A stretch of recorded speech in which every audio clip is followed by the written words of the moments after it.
I opened my eyes and stared at one of those square ceiling panels you see in office buildings. It's not that it was an amazing sight, but I don't remember closing my eyes while looking at it.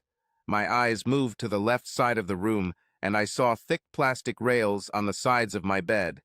The mattress was raised under the head at an angle. Am I on a mattress? I don't remember going to bed. Strange. I heard a soft squeak and felt a draft of air gently blow into my nose. I took a deep breath and thought it smelled like disinfectant. There was a faint light coming from the window, not artificial, like from a street lamp, but warmer, so it had to be the sun. Daytime at some unspecified time. I turned my gaze forward and saw my toes sticking out from under the exceptionally ugly pale white blanket. I raised an eyebrow at that. Well, I must not be at home. I would never have such a blanket on my bed. I kept looking ahead and saw a dry erase board on the wall. I squinted to make out some of the worst handwriting I've ever seen in my life. At least I think it was the worst. My head was a little fuzzy. The inscription, as far as I could make it out, read, Mr. Douglas Comstock, you are at St. Vincent's Hospital in Portland, Oregon. You were admitted on January 30, 2016. Today's date is July 7, 2016. If you need assistance, the nurse call button is located next to you on the bed.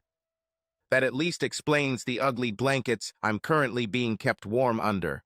I knew that I would never, under any circumstances, buy such terrible bedding. At least I don't think so. Douglas Comstock. Strange name. For some reason it seemed familiar to me, but at the same time it was not a name I would choose for myself. A name like Jason or Justin sounds good. Courageous, or maybe something softer like David, or maybe. Wait. I looked up from my thoughts about my toes under the terrible sheets and stared back at the board. My name. It was familiar. My name was familiar. I was in this hospital for a little over 5 months and don't remember spending any time here. My name should have meant more to me. I should have remembered that people called me that, but I don't remember that. I tried to remember my house, or did I live in an apartment? Was I married? Did I have friends? Did I have a dog, cat, parrot, or pet porcupine? Damn it. Do I often use obscene language, or is it rare? Damn it, but it seems appropriate. It's quite nice. We need to say it out loud. All this thinking gets me nowhere. I opened my mouth to speak, and nothing came out except a wheeze. At that moment, I felt movement from the right side of the room. My eyes turned sharply in that direction, and I saw sleeping woman's face, dressed in what I assume are pajamas. An oversized black hoodie with a large yellow O in the center of the chest. She was wearing hot pink fluffy pants. I call them pants, but they could have been shorts as I only saw them down to her knees the way she was sitting. It could have been fluffy shorts, but I doubted it. Her face was slightly oval in shape, with thin lips pursed into a slight grimace in her sleep. Her face was framed by said sweatshirt hood, with straight, shiny dark brown hair falling a few inches in front of her shoulders. I had a strong desire to see her eyes. I knew this woman. I just couldn't remember. My right hand moved closer and circled the button I was supposed to press to call the nurse. I didn't care about nurses. I wanted to see this woman's eyes. My hand found the plastic rail on the right side of the bed, and weakly I pulled my hand up to the top of the rail and reached for it. She was too far away. Damn it! No, it's not that. I think I don't use profanity as much, although it does seem appropriate now. My poor head was frantically trying to find an instinctive way to wake someone up. My mouth opened and nothing. Just a dry wheeze. Furious, I began tapping my fingernail on the plastic rail, the empty cracking sound of an autistic woodpecker sounding loud within the sterile walls of the pale white room. At least the walls matched the sheets. Hospitals may choose bad color schemes, but at least they go together. The woman twitched and wrinkled her nose. Her arms unfolded, and she yawned widely, stretching. I noticed that she had a cute but harmful habit of keeping her arms inside her sleeves while stretching. This is terrible for good clothes and ruins the elasticity of the fabric. It was probably therma-fit material. Probably cost her about $120 if she bought it at retail price. She smacked her lips several times, opened her eyes, and looked straight into mine. Beautiful soft brown eyes, the color of freshly poured black coffee, cooled with a splash of cream. Dark enough to stay spicy, but light enough to hug your taste buds. Eyes that can sparkle like thunderclouds and glow with happiness. Although, in truth, doesn't that describe most women? It was an accident, just a coincidence that her eyes were looking at my face, but I was so grateful that she did it. You see, in the first 10 minutes of my awakening, so to speak, I had to come to terms with the fact that I had a strange name, I was in a strange place, and I was wearing uncomfortable, poorly made underwear. But her eyes, I knew them. Moreover, I saw recognition in them. "Doug," I heard from this angel. Wheezing was my answer. "Wait just a minute, I'll call the nurse. I don't know if I can give you water or not, and I don't want to. Just wait here." My shoulders began to shake as she left the room, and my lips curled into a smile as I chuckled huskily a few times. She asked me to wait, didn't she? Where did she think this beautiful being with soft brown eyes thought I would go? Soon a nurse came to see me, followed immediately by a doctor. They fussed a lot, and I wanted to see a woman with brown eyes in fluffy pink pants. I saw her when she ran out. Pants, not shorts, with nice curves that looked absolutely amazing. I wouldn't mind seeing her again. They adjusted the nasal cannulator from where I felt a whiff of air in my nose. First, they gave me small sponges to drink from.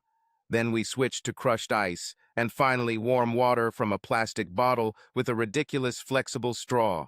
My voice began to return after answering tests with a bright flashlight. The day and date test seemed stupid to me because I could read it behind their backs. Cough, cough. "Who was this woman that was here?" I asked in a dry voice.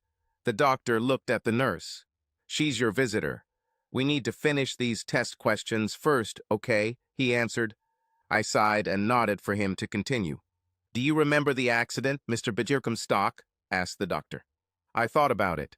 Hearing the word accident triggered something in my memory, but it was like scratching a brick wall. I could hear, but nothing happened. I shook my head in response. The doctor frowned and then said slowly, "Given that you've been unconscious for almost 6 months, it might be best if your memory will return on its own. Perhaps we shouldn't force it. I need to talk to one of my colleagues before we make a final decision." Damn it. My brain is fine and my body too. Well, it was fine. I want these holes in my memory to be filled. "That woman?" I asked again. The doctor nodded and smiled. "I'll get her. I just needed her to leave while we examined you. Wait here and I'll be back." The doctor also asked me to wait, all comedians. He left, and the nurse asked if I needed anything. She seemed surprised by my chuckle. I didn't have the energy to tell her the joke about being asked to wait here by a man lying in bed with tubes still attached to various parts of his body. Wait a minute. I slid my hand under the sheets and winced. Yes, I had a catheter. I would really appreciate it if this was removed while I was still sleeping.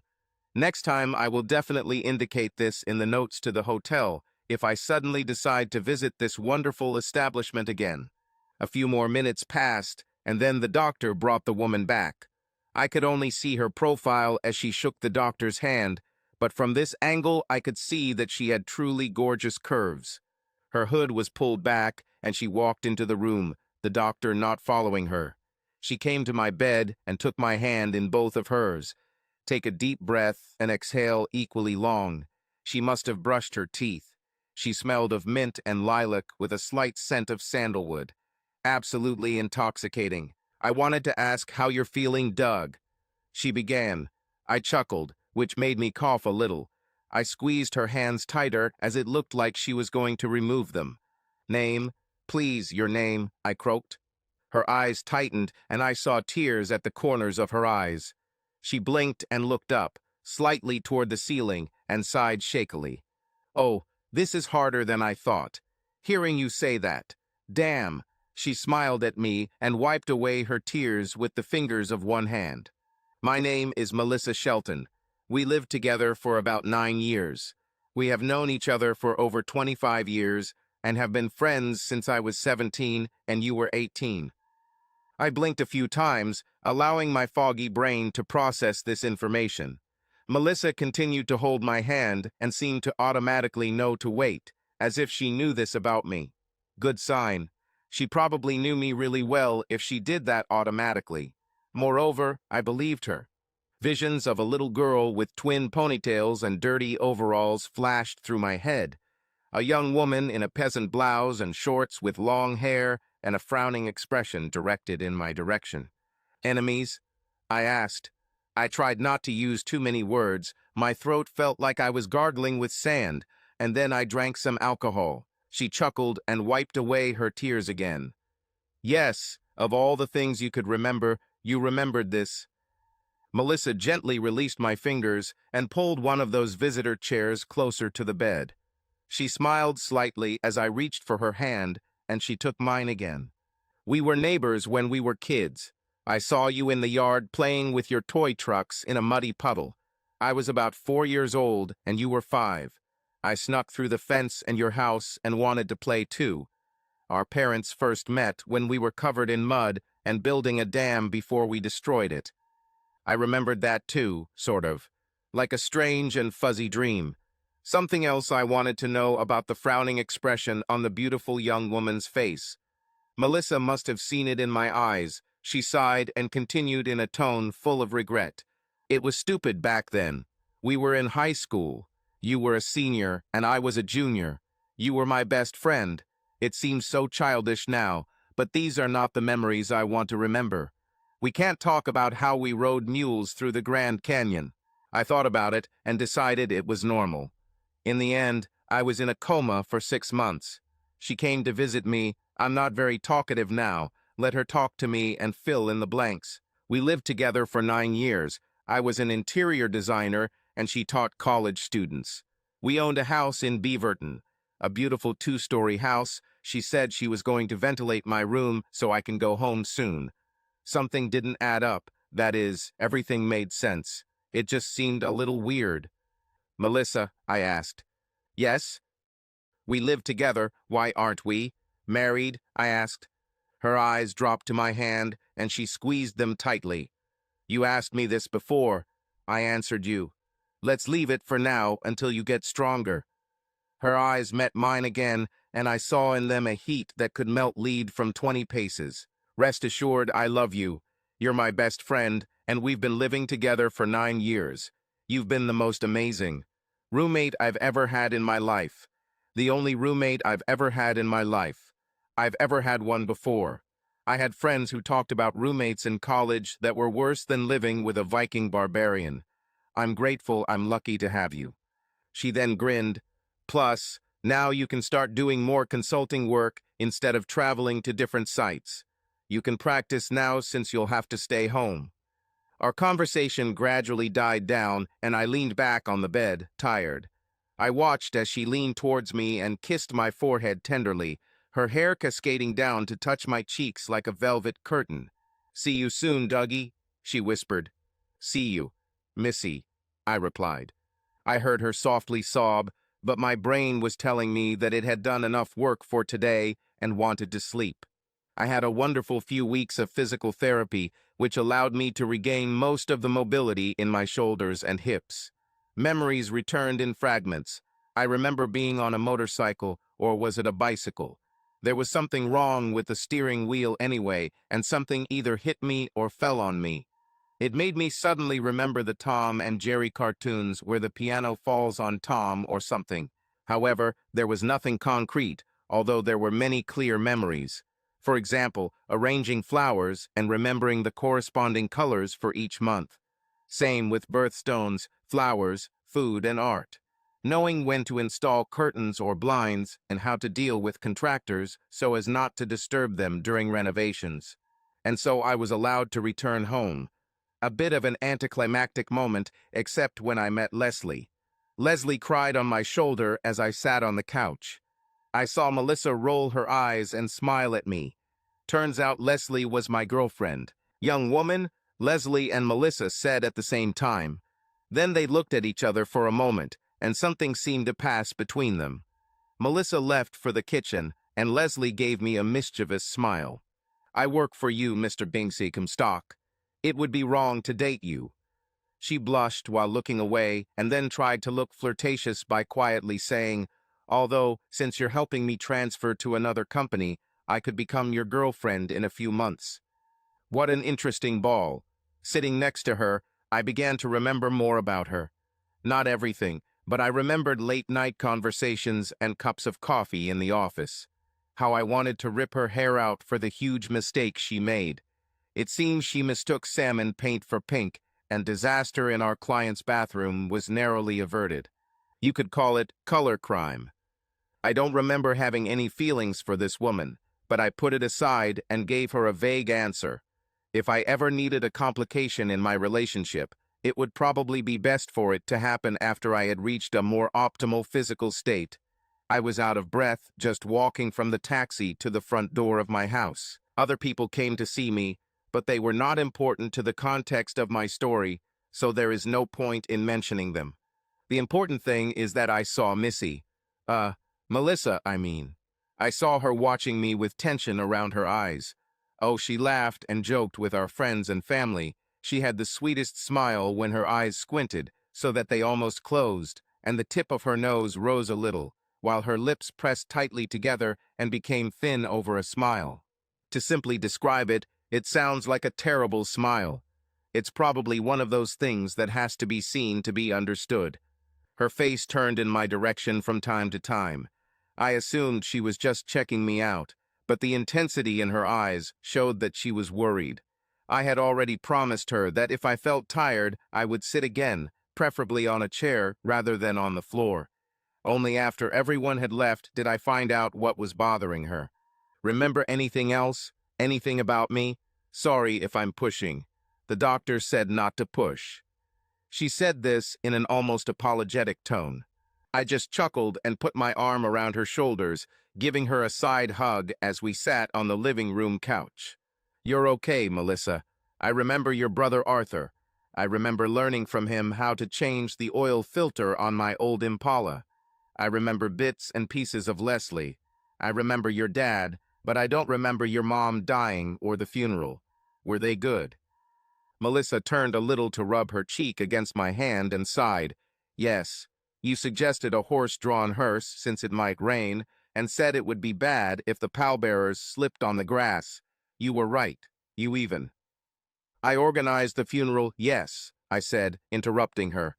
It was a nice little piece of information, and when the gap was filled, many other thoughts hovered in my head, fixed on this. I soon had a point of reference, and many other connections were made. I had a whole set of memories that filled in one of the blanks. However, I was left with a lot that I didn't remember. This had to be resolved over time. So far, I have had a headache that won't go away. Melissa helped me up, and we walked up the stairs to my room. My taxi was late, so most of my attention was focused on the assembled people. Now I carefully examined my room, and it surprised me. A large four-post bed with heavy velvet curtains tied with gold silk cords. It was made of dark walnut with white accents on the headboard and posts. It was absolutely great. But inside of me, I knew something was wrong with it. I continued to look around the room, the dark beige walls, and the ornate chest of drawers that matched the style. The walk-in closet with dark trim and shelving was a great addition. Overall, it looked like a room I would design, but still, something was off.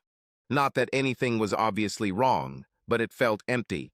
Maybe it's because my tastes have changed? Or was it simply because parts of my memory were missing that it affected my perception? Let me try to explain. I'm kind of an artist. I design residential and business spaces, comfort zones and zones designed to allow busy minds to focus on their tasks. With that in mind, as I looked around my bedroom, I could see that something was missing. This room was designed by me, so I would design something comfortable and also ease my mind to rest. Thus, one can say that something is wrong because something was not there that should have been. Clear as dirt, right? Melissa seemed to understand this because she interjected, "You always said this room was a work in progress. You were experimenting with different layouts and things." I simply nodded, looking around. We talked for a while, and she went downstairs to her room. She seemed reluctant to leave, and the room suddenly seemed even emptier as she left. Life goes on as always. Melissa and I met in the morning for breakfast, and then we each went about our own business. She taught at a local university. I drove to work, or drove until she found out, and, following the doctor's instructions and threats to lock me in the office on the first floor of the house, I decided to work from home. Leslie was a constant source of help. I started to remember more about her when she came over, if she was around. Skype was also useful for testing color schemes. She really was a very good worker. I found a copy of the letter of recommendation I wrote for her, and actually sent a few amendments to her next potential employer. However, I was thinking about asking her to stay with me and offering her a better benefits package. What stopped me was the last time she came over, and we were looking at a selection of samples laid out on the dining room table. I stood next to her and just pointed to the color called Aura Gold, which was perfect for the edges of the porcelain we were ordering for a client. She turned her head towards me as I leaned in to point, and for some reason my body kept leaning, and I found myself kissing her lips. A little voice told me I shouldn't do this. I missed this feeling. I pulled away a little. Leslie, wait a minute. You still work for me, Leslie, I began. She interrupted me, her eyes sparkling. I quit. From now on, I'll quit. She smiled at me mischievously. I raised an eyebrow, and she blushed. You still work for me, Leslie, and so I won't be dating you, but I'd like to take you to dinner, and we'll see if that's possible. And when you get a new position somewhere else, we'll see how it will develop. It sounds fair. Of course, she said yes. I told Melissa the good news, and she tripped once, and I could have sworn I saw anger in her eyes for a moment. But then she smiled and told me to have a good time. She even helped me straighten my tie before I left for my date. Still, I couldn't shake the feeling that something was wrong. My memory was returning in pieces. Hearing Melissa sing in the kitchen reminded me of boring school concerts. The only pleasant moments there were when I heard her sing with her strong alto. She'll never be a pop star, but it was always nice to hear her sing. Listening to her talk on the phone or playing cards with her. Riding together and grocery shopping together, I collected memories of how we did this in the past. There was still a lot that I didn't remember, but I knew that in time it would come back to me. Her straightening of my tie made me remember taking her to prom. No, we weren't elected prom king and queen, but I remembered dancing the night away with her and eating ice cream tacos in our nice clothes on the hood of my old Impala by the Willamette River. Something so important was missing, but I sure as hell didn't know what. I won't drive drunk, I told her. She simply smiled that tense smile that had become her usual expression ever since I told her about my date. Be careful, Dougie, she said, smoothing the lapels of my jacket. I will, Missy, I replied, hugging her tightly. So, I went on a date. It wasn't bad for a date, but not particularly good either. Oh yes, there was physical attraction, but nothing else. We talked about work, about her upcoming new job, which I was sure she would get, and it seemed that the conversation was simply fading away and dying on the vine. It wasn't that she wasn't smart or that I was cold, it was just awkward. We finished dinner and danced a few times. We even kissed again at her door before she returned to the house. It all seemed vaguely familiar somehow. I got in the car and began to process my feelings as I drove home that night. This strangely familiar feeling of déjà vu was extremely unsettling. At this moment, the car suddenly turned around the corner into my lane. Her headlights seemed to be heading straight towards me in a head-on collision.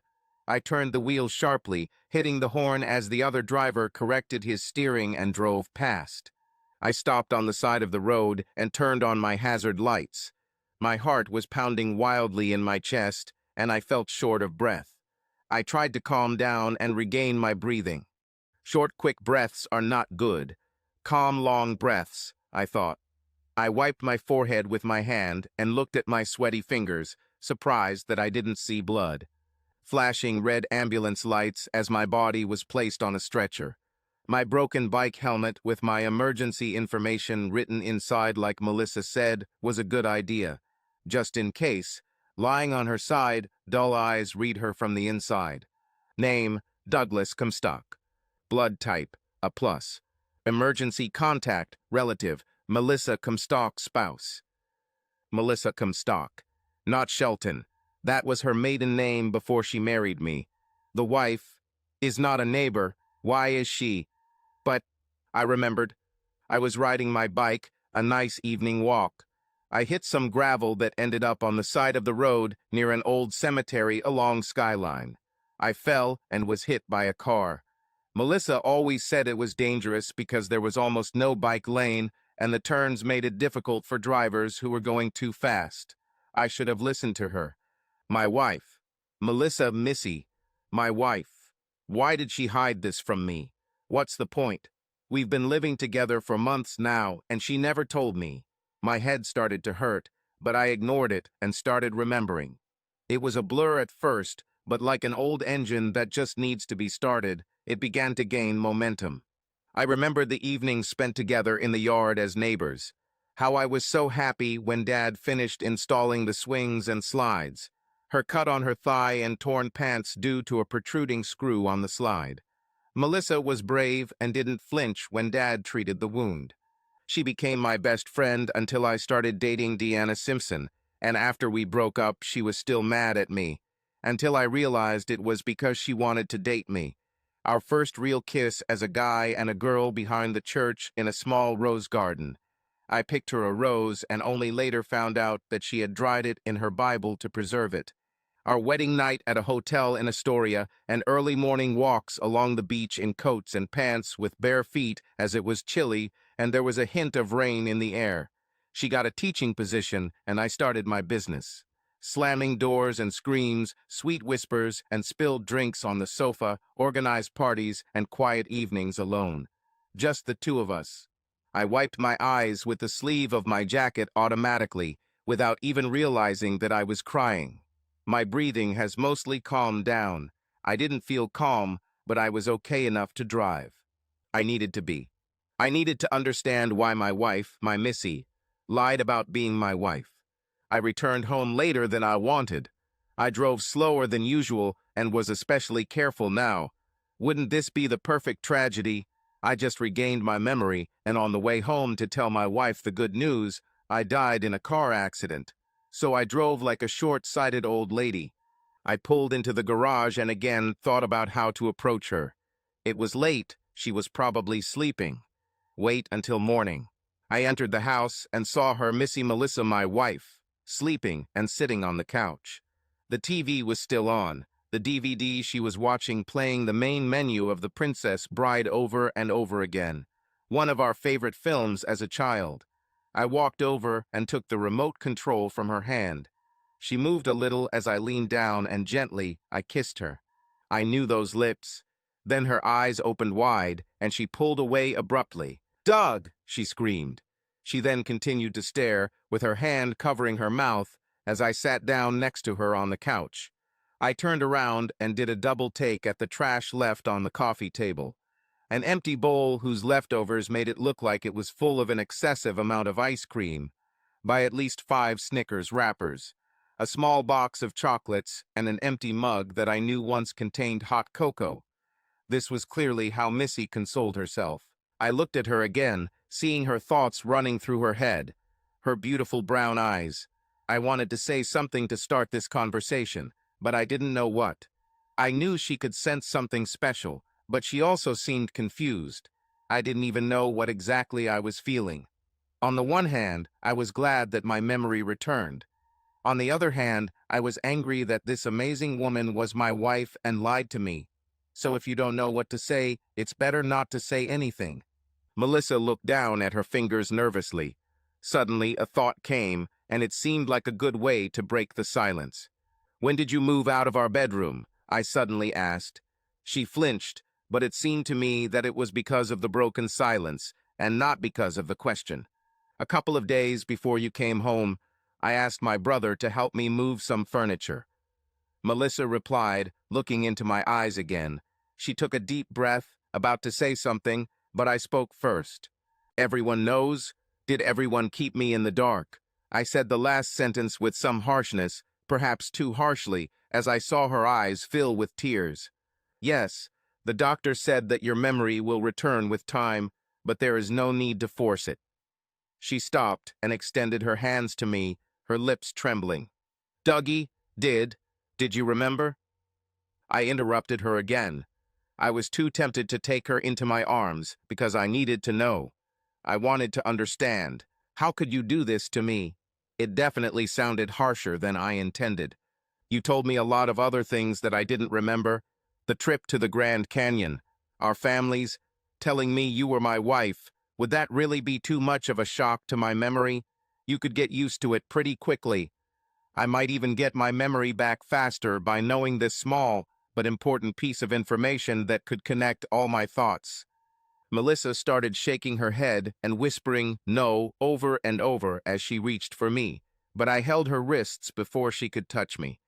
Was there another reason you didn't want me to remember so soon? I was in a coma for about 6 months. Perhaps you wanted a little more time to enjoy the single life. Even sent me on a date. I kissed her, another woman. I could cheat on you. What should I think? Her reaction to the last statement made it clear that I had gone too far. Her eyes opened wide and tears started to flow. I almost thought she would be upset, but now she seemed to be trying to scratch me. No, never. You are my husband and I want you. I want you so much and I waited and waited for you to wake up. You didn't see what you looked like. They kept saying something about swelling and injuries and that your body needs time to recover. You could have been sleeping all this time, but I was awake and I had to do without you. And then you woke up and didn't remember me. You didn't remember me at all. What did you look like, your eyes?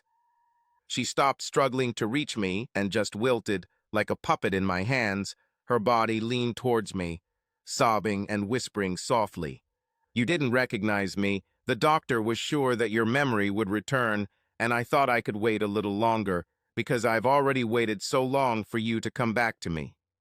I lowered her wrists and grabbed her shoulders tightly. I still didn't understand and moved her away a little so I could see her eyes. She looked exhausted, her eyes tired and red from the tears that kept flowing. I still don't understand, Melissa. Why not tell me that you are my wife? Why not tell me? Her tears flowed faster and her voice wavered as she tried to speak. I pressed her to my chest, her face buried in my shoulder while she cried. I heard her try to speak, but all I heard was, you can't just. I stroked her hair, hugged her, and felt how she calmed down a little. She pulled back and wiped her nose with the sleeve of her t-shirt, raising her hand to do so.